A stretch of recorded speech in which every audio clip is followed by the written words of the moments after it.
العالمین والصلاة والسلام علی سید المرسلین وعلی آلہ واصحابہ واہل بیتہ واولیاء امتہ اجمعین۔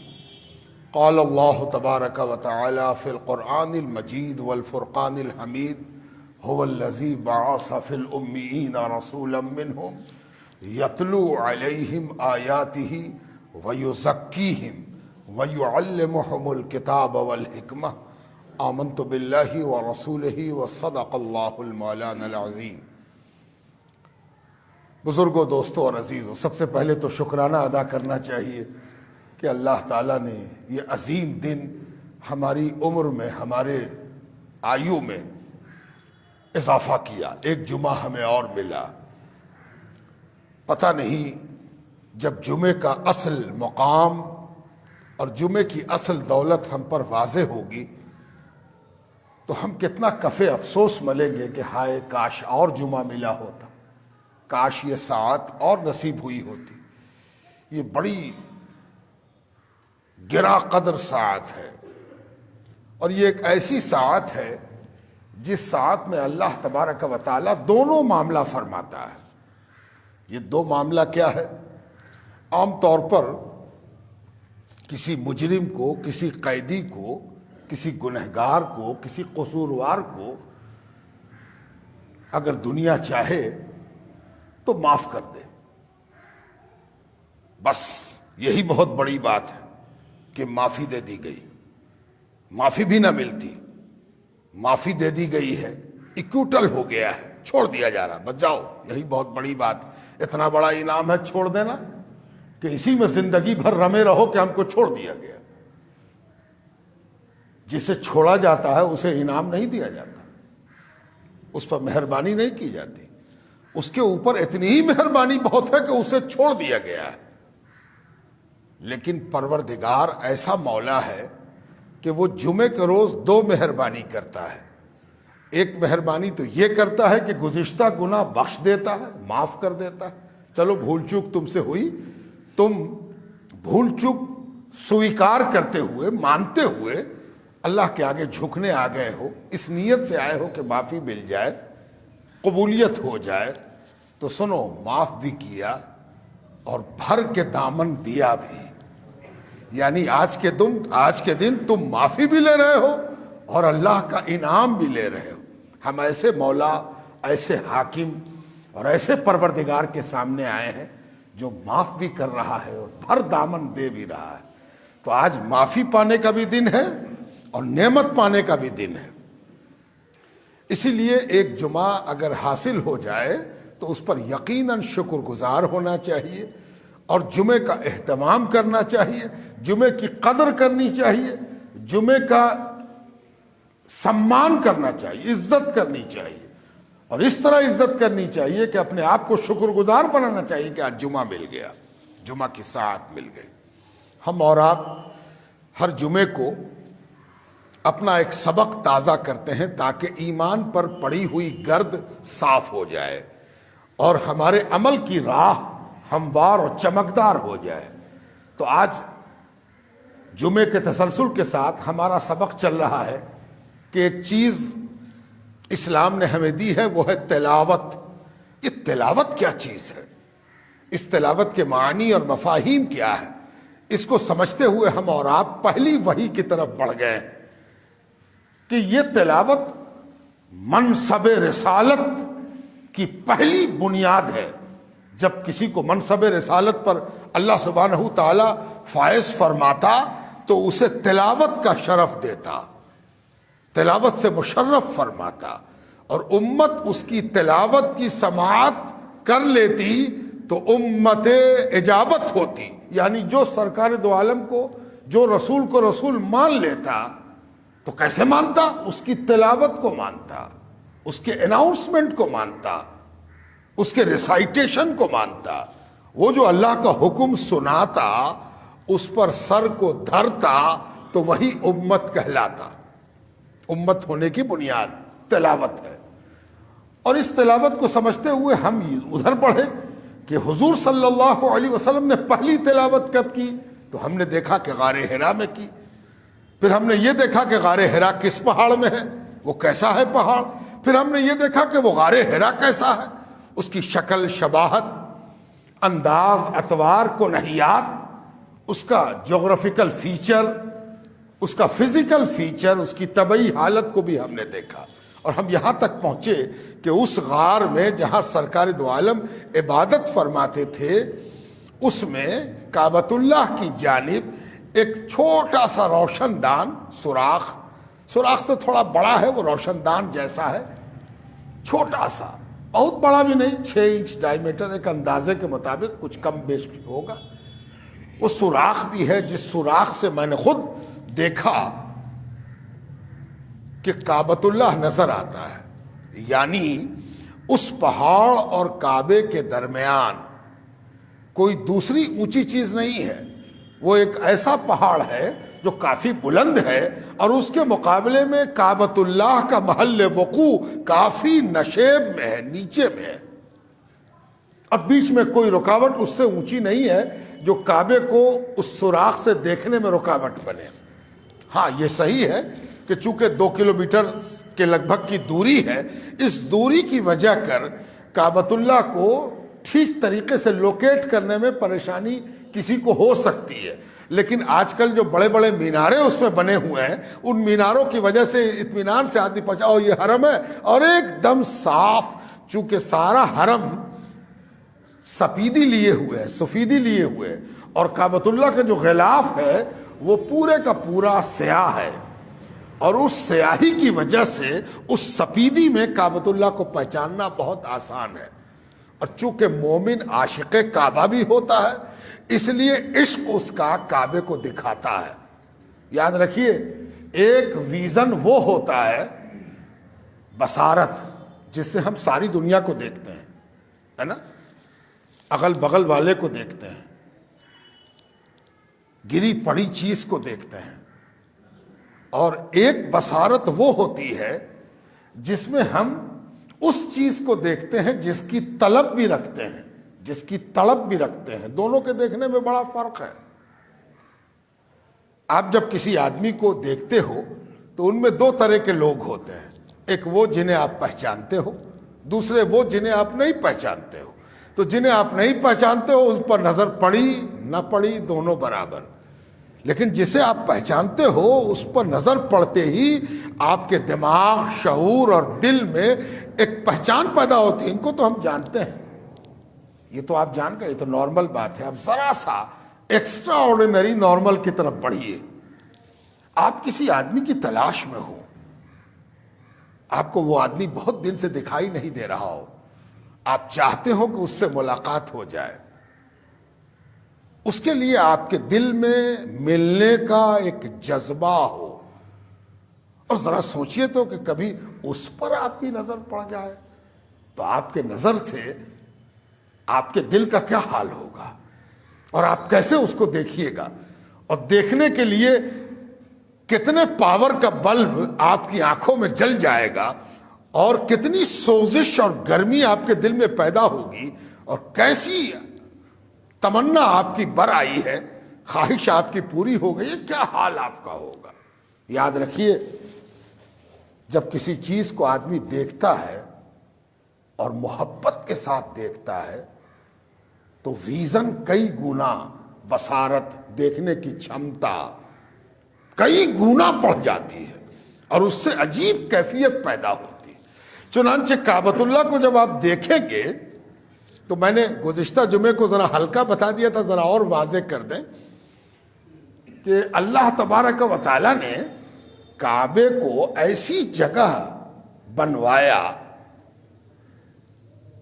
نبیوں کو جو اشارے دیے گئے، انبیاء کو جو اشارے دیے گئے بیت اللہ بنانے کے لیے، اللہ کا گھر بنانے کے لیے، اس کے لیے جو حالات مرتب ہوئے اس پر ذرا ایک نظر ڈالیے. ویران جگہ کس کو کہتے ہیں؟ جہاں آدمی نہ ہو اس کو ویران بھی کہتے ہیں، لیکن اصلی ویران جگہ اس کو کہتے ہیں جہاں آبادی کے لیے پاسبلٹی نہ ہو، امکان ہی نہ ہو. ایک تو یہ کہ بھائی مسجد میں گئے کوئی نہیں تھا، دروازہ بھڑکا ہوا تھا، اندر آئے تو بالکل ویران تھی مسجد. یہ ویرانی دوسرے طرح کی ہے. وقت نہیں ہوگا. وقت ہوتا تو لوگ بھرے ہوتے. پاسبلٹی ہے کہ لوگ آتے ہوں گے. یہ ویرانی الگ قسم کی ہے. اور ایک ویرانی ایسی ہے کہ وہاں آبادی ممکن ہی نہیں ہے, پاسبل ہی نہیں ہے. وہاں ویرانی ہی ویرانی ہے. وہاں کی ویرانی حقیقتاً ویرانی ہے, وہ دراصل ویران ہے. وہاں آبادی ہو ہی نہیں سکتی ہے. تو کعبہ بیت اللہ وہاں بنوایا جہاں آبادی کی پاسبلٹی ہی نہیں تھی. قرآن کہتا وادی غیر ذی زرع, یعنی جہاں کھیتی ہو ہی نہیں سکتی. اب کتنی خوبی کی بات, پروردگار نے یہ نہیں کہا کہ وہاں پانی نہیں ہے. توجہ چاہتا ہوں, اگر اللہ تعالیٰ یہ کہہ دیتا, ذرا توجہ کیجیے, اپنے رب کو پہچاننے کی کوشش کیجیے. اللہ تعالیٰ اگر یہ کہتا کہ وہاں پانی نہیں ہے تو اس کے مطلب ہوتا, معاذ اللہ, اللہ اپنی پناہ میں رکھے, کہ ہمارا اللہ اوپر اوپر دیکھتا ہے جیسے کہ ہم ہی دیکھتے ہیں. اللہ تو وہ ہے جو زمین کے اندر بھی دیکھتا ہے. تو اللہ نے یہ نہیں کہا کہ پانی نہیں ہے, اس لیے کہ پانی تو تھا, تمہارے لیے نہیں تھا. رب تو جانتا ہی تھا کہ یہاں پانی رکھا ہے نا. اسی لیے یہ نہیں کہا کہ یہ پانی والی جگہ نہیں ہے, یہاں پانی نہیں ہے. کیا کہا؟ غیر ذی زرع.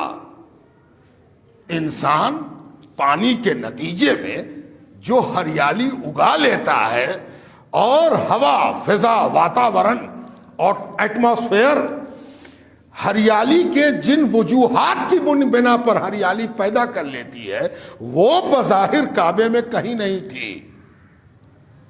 اسی لیے اس کو کہا وادی غیر ذی زرع. قرآن میں اس کا استعمال کیا پروردگار نے. کہاں کعبہ بنا؟ کہاں جا کے ابراہیم خلیل اللہ نے حضرت اسماعیل کو رکھا؟ وادی غیر ذی زرع, جہاں کھیتی نام کی, ہریالی نام کی کوئی چیز نہ ہو, وہاں کعبہ بنا.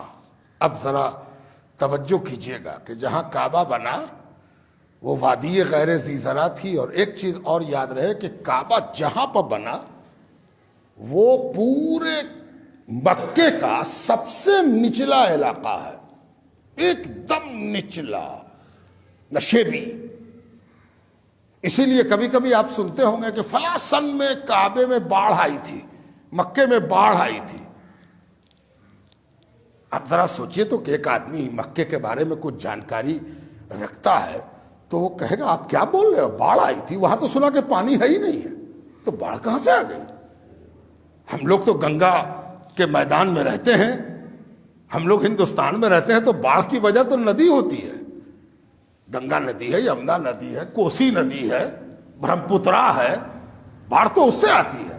یا گلیشیر پگھل گیا تو ابھی ایک اور گنگا ہے رشی گنگا, وہ بہہ پڑی, لیکن وہاں تو پانی کا نام نشان نہیں, تو باڑھ کیسے آتی ہے؟ توجہ کی چیز ہے یہ.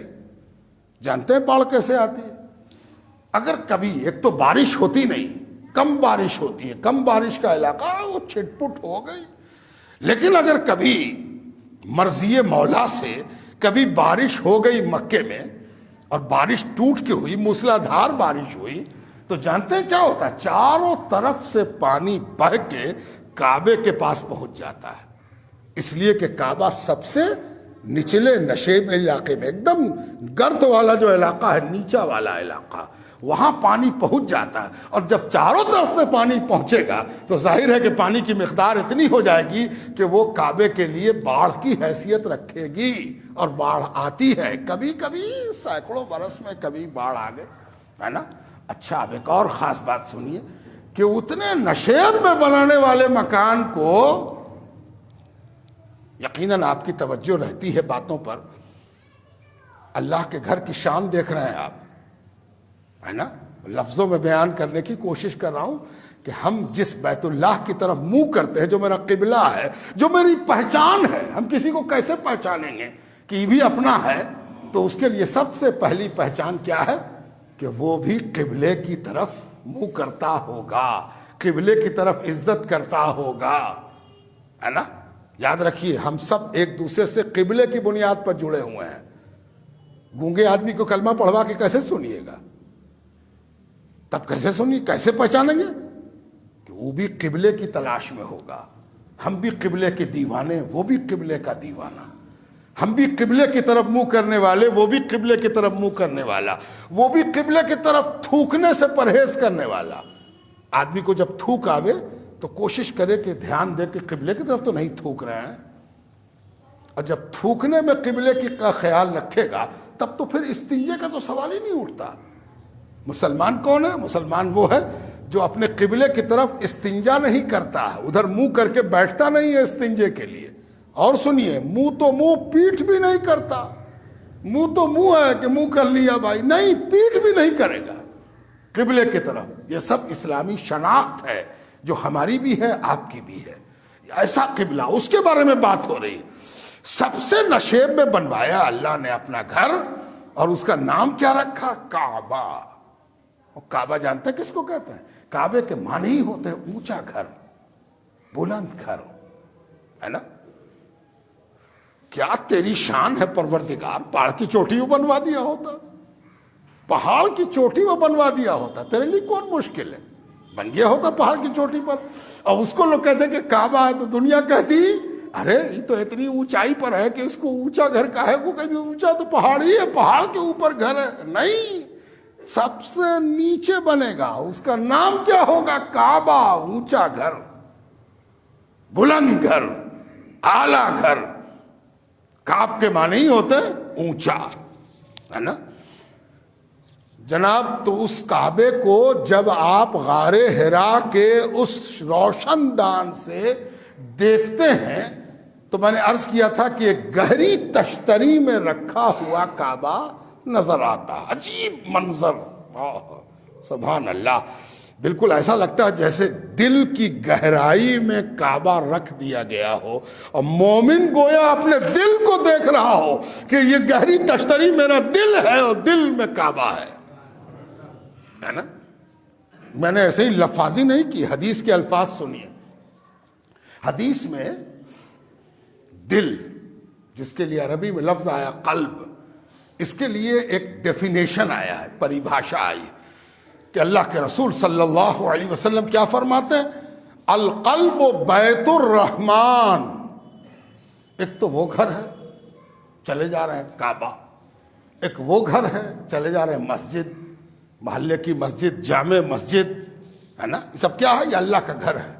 اچھا، تو اللہ کے گھر سے مومن دور رہے گا، یہی جھوپڑی نہ بنا لے گا، یہی کی خاک نہ ہو جائے گا، یہی کی گرد نہ بن جائے گا؟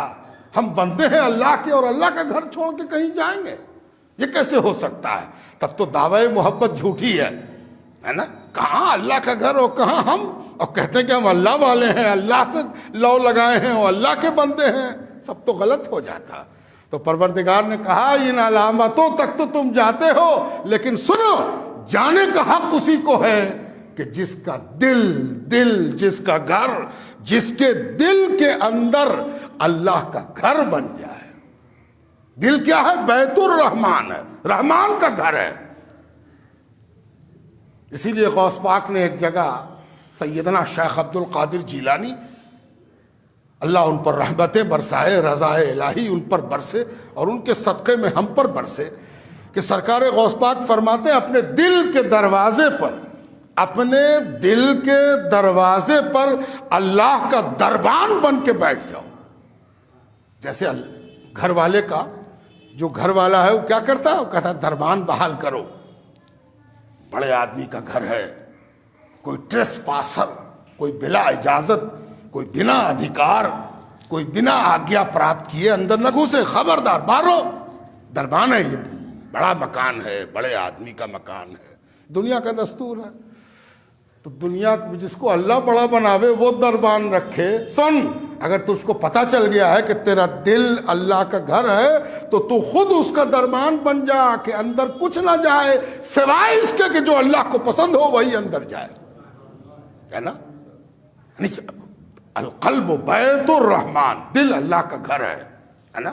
اور یہ وہاں تشتری میں جو کعبہ دیکھتا ہے آدمی تو ایسا لگتا ہے کہ مومن کا دل وہاں چلا گیا ہے اور اسی میں کعبہ جا کے رکھا گیا ہے، اور القلب و بیت الرحمن کو ہم اپنے جسم سے الگ، اپنے جسم کی پرچھائی، اپنے دل کا عکس وہاں دیکھ رہے ہیں۔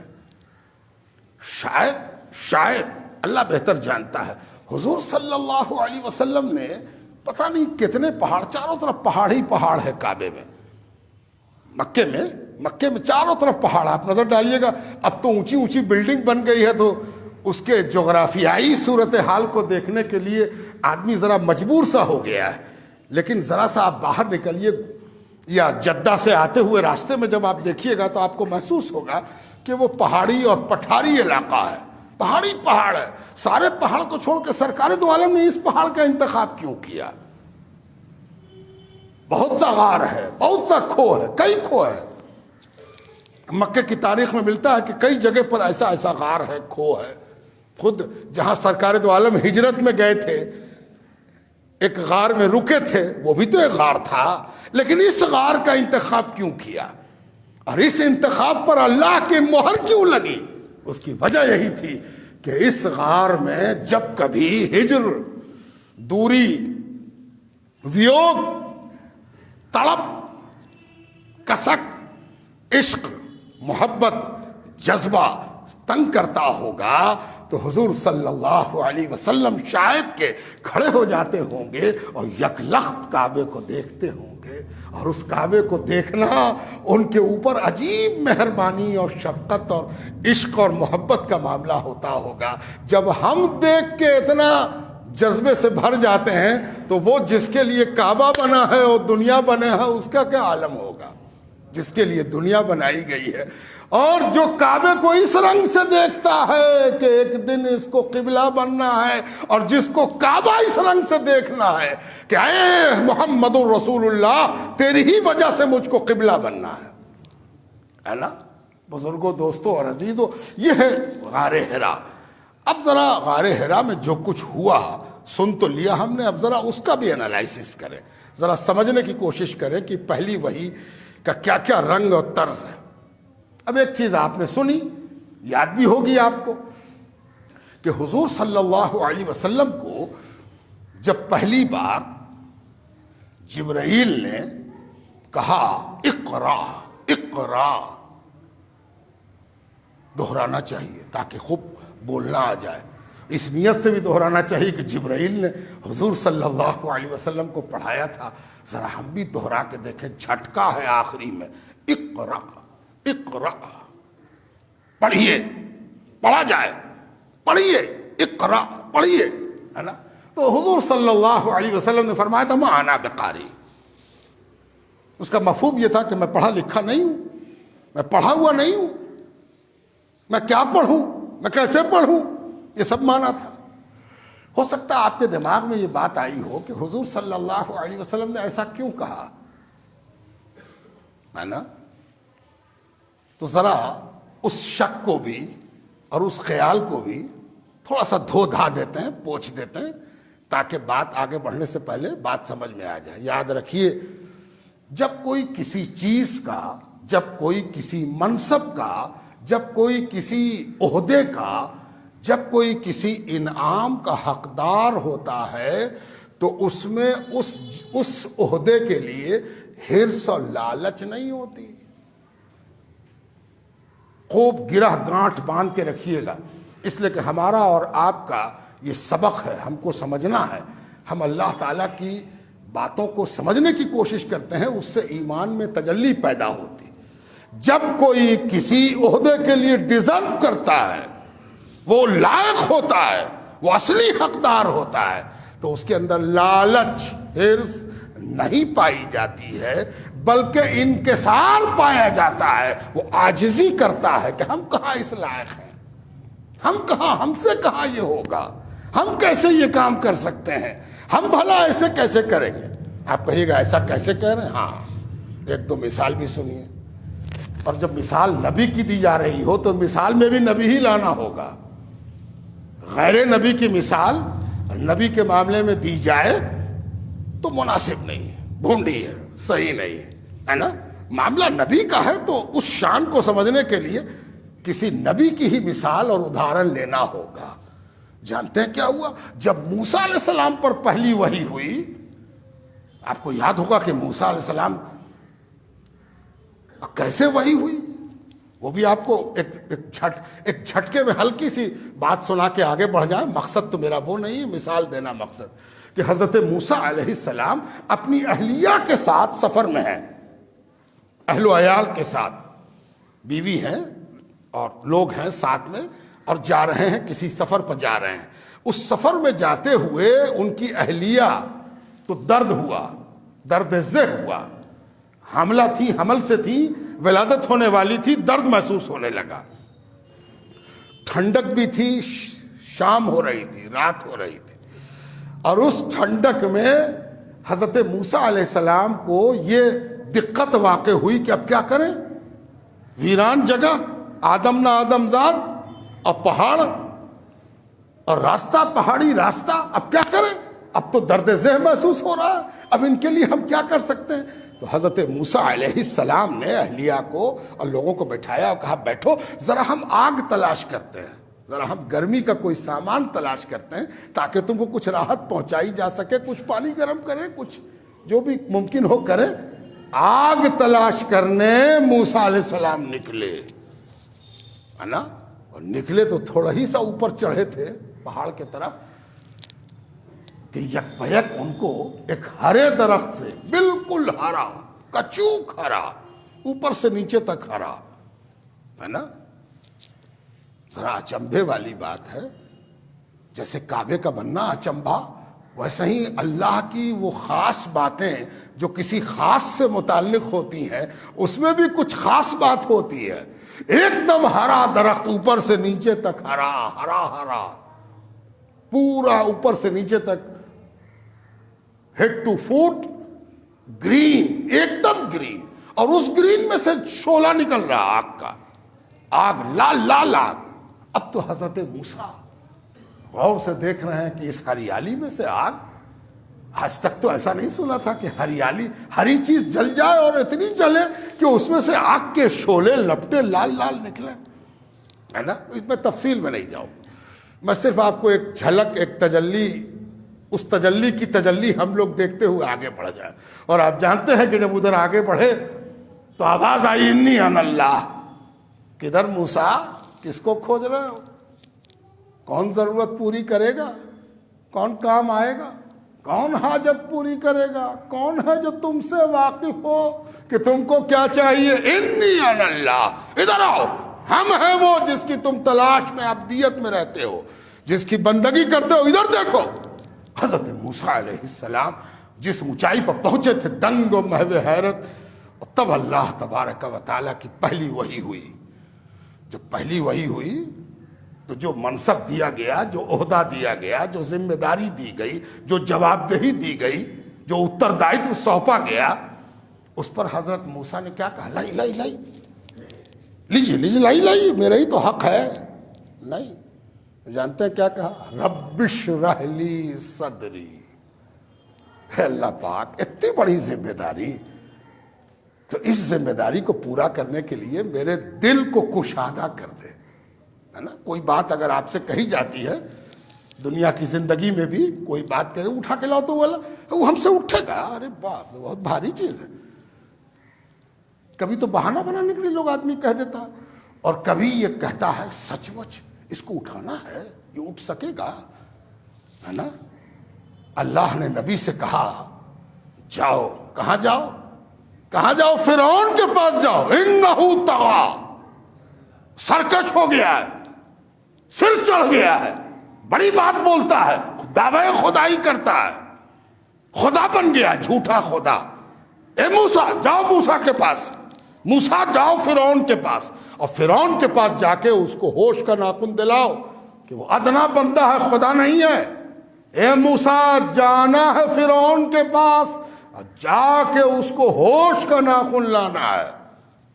اب ذرا سوچیے، اکیلے موسیٰ علیہ السلام اور فرعون، ایک پورا امپائر، فوج، طاقت، سینکشن، ثروت، اللہ اکبر، ہے نا؟ اس سے کہا گیا کہ جاؤ جاؤ جاؤ، چلے جاؤ، اور جا کے ڈانٹ کے آؤ تو کیسا کہے کر رہا ہے؟ تو موسیٰ علیہ السلام نے کیا کہا؟ رب اشرح لی صدری. اے اللہ، یہ بہت بڑی ذمہ داری ہے، بہت بڑا معاملہ ہے، میرے دل کو اس کام کے لیے کشادہ، بڑا، وسیع، تیار، مضبوط کر دیجئے تاکہ پورے حوصلے اور جذبے کے ساتھ ہم اس کام کو کر سکیں۔ یہاں انکار نہیں ہے، انکسار ہے۔ انکار اور انکسار میں آسمان زمین سے بھی زیادہ کا فرق ہے۔ اور کیا کہا؟ یسر لی امری، یہ اتنا بڑا کام ہے، اس کو میرے لیے آسان کر دیجئے۔ کام تو آپ کا ہے، بڑا بھی ہے، اور ہم کریں گے بھی، کرنے کے لیے ہم تیار ہیں، ہم انکار نہیں کر رہے ہیں، لیکن اے پروردگار یسر لی امری، اس معاملے کو میرے لیے ذرا آسان بھی بنا دیجئے کہ تاکہ ہم کر سکیں، ہے نا؟ بغیر آسان یہ اتنا مشکل کام کیسے ہوگا جب تک کہ آپ آسان نہ کیجیے۔ یفقہوا قولی، اور سنیے میری باتوں کو اس لائق بھی بنا دیجئے کہ جب ہم گفتگو کریں تو اس کی تاثیر اور اس کا اثر اور اس کا امپیکٹ بھی پیدا ہو۔